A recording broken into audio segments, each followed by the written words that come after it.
श्रीमद्भागवत गीता में भगवान कृष्ण के उपदेशों का वर्णन है जो उन्होंने महाभारत युद्ध के दौरान अर्जुन को दिए थे। गीता की बातों को जीवन में अपनाने से व्यक्ति को खूब तरक्की मिलती है। गीता में श्री कृष्ण ने बताया है कि किसी भी व्यक्ति को सफलता के लिए 2 काम करना जरूरी है।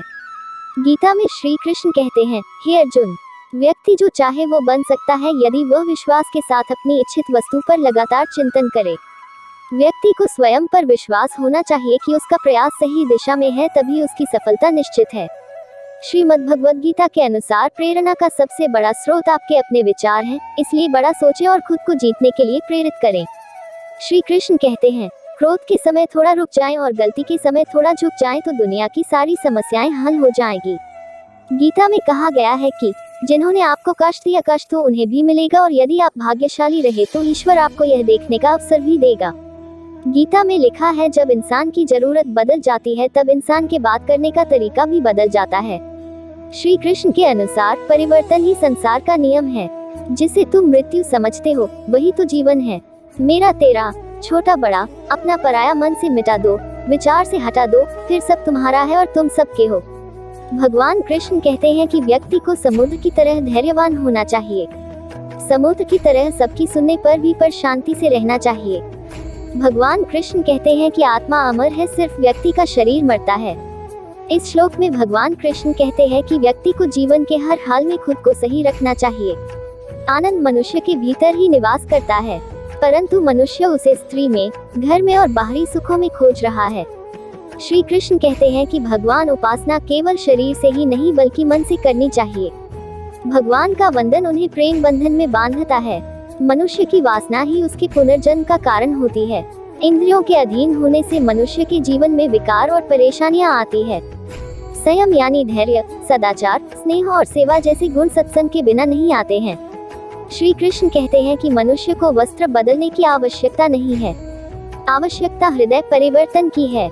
जवानी में जिसने ज्यादा पाप किए हैं उसे बुढ़ापे में नींद नहीं आती। भगवान ने जिसे संपत्ति दी है उसे गाय अवश्य रखनी चाहिए।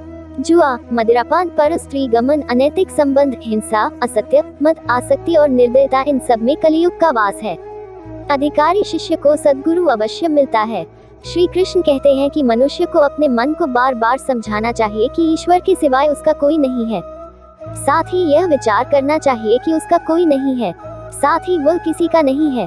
भोग में क्षणिक सुख है, साथ ही त्याग में स्थायी आनंद है।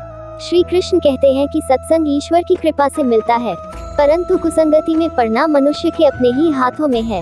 लोभ और ममता, किसी से अधिक लगाव पाप के माता पिता हैं। साथ ही लोभ पाप का बाप है। श्री कृष्ण कहते हैं कि स्त्री का धर्म है कि रोज तुलसी और पार्वती का पूजन करें। मनुष्य को अपने मन और बुद्धि पर विश्वास नहीं करना चाहिए, क्योंकि ये बार बार मनुष्य को दगा देते हैं। खुद को निर्दोष मानना बहुत बड़ा दोष है। यदि पति पत्नी को पवित्र जीवन बिताएं तो भगवान पुत्र के रूप में उनके घर आने की इच्छा रखते हैं। भगवान इन सभी कसौटियों पर कसकर, जांच परख कर ही मनुष्य को अपनाते हैं। गीता में भगवान श्री कृष्ण अर्जुन को उपदेश देते हैं कि जो भी मनुष्य भगवद गीता की 18 बातों को अपनाकर अपने जीवन में उतारता है वह सभी दुखों से, वासनाओं से, क्रोध से, ईर्ष्या से, लोभ से, मोह से, लालच आदि के बंधनों से मुक्त हो जाता है। गीता में भगवान कृष्ण का एक उपदेश बताता है कि मनुष्य को सदैव अभ्यास करते रहना चाहिए। अभ्यास करने से मनुष्य का जीवन आसान हो जाता है। ऐसे में यदि किसी व्यक्ति का मन अशांत है तो उसे नियंत्रित करने का अभ्यास ही सबसे अच्छा मार्ग है। गीता में आत्मा, परमात्मा, भक्ति, कर्म, जीवन आदि का वृहद रूप से वर्णन किया गया है। गीता से हमें यह ज्ञान मिलता है कि व्यक्ति को केवल अपने काम और कर्म पर ध्यान देना चाहिए। साथ ही कर्म करते समय इस बात का ध्यान रखना चाहिए कि हम जो भी कर्म कर रहे हैं उसका फल भी हमें निश्चित ही प्राप्त होगा। श्री कृष्ण के दिए गए गीता संदेश में कहा गया है कि जो होना है वो होकर रहेगा, उसे दुनिया की कोई भी ताकत रोक नहीं सकती। इसलिए भविष्य की चिंता ना करें और वर्तमान में जिएं। गीता में भगवान श्री कृष्ण के अनुसार मनुष्य को कभी भी अपने विवेक, परिश्रम, बुद्धि और उद्यम पर संदेह नहीं करना चाहिए और सदैव सत्य और स्वधर्म के पक्ष में रहना चाहिए। जो मनुष्य अपने आप पर संदेह करता है और असत्य का साथ देता है वह कभी भी जीवन में विजय नहीं होता।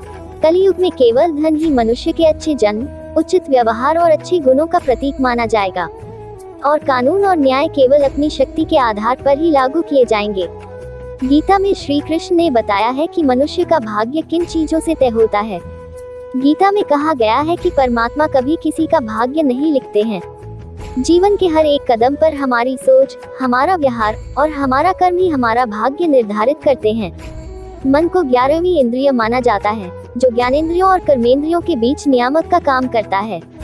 ये इंद्रियां और मन हमारे ज्ञान और कर्म के साधन मात्र न होकर इस संसार को भोगने के भी साधन हैं। संसार का सुख भोगने में मन विचार और कल्पना के द्वारा भी सहायता करता है। मनुष्य का मन संसार की सबसे अशांत चीज है। कर्म न करने का आग्रह त्याग कर यश अपयश के बारे में संबुद्धि होकर योगयुक्त कर्म करना चाहिए। यानी श्री कृष्ण गीता में कहते हैं कि किसी भी काम को न करने का विचार मन में नहीं लाना चाहिए। गीता कहती है, जिस व्यक्ति का मन सदैव आसक्ति से मुक्त है, जिसने मन और इंद्रियों को वश में कर लिया है और जो इच्छाओं से मुक्त है, वह त्याग के माध्यम से कर्म से मुक्ति की सर्वोच्च पूर्णता प्राप्त करता है।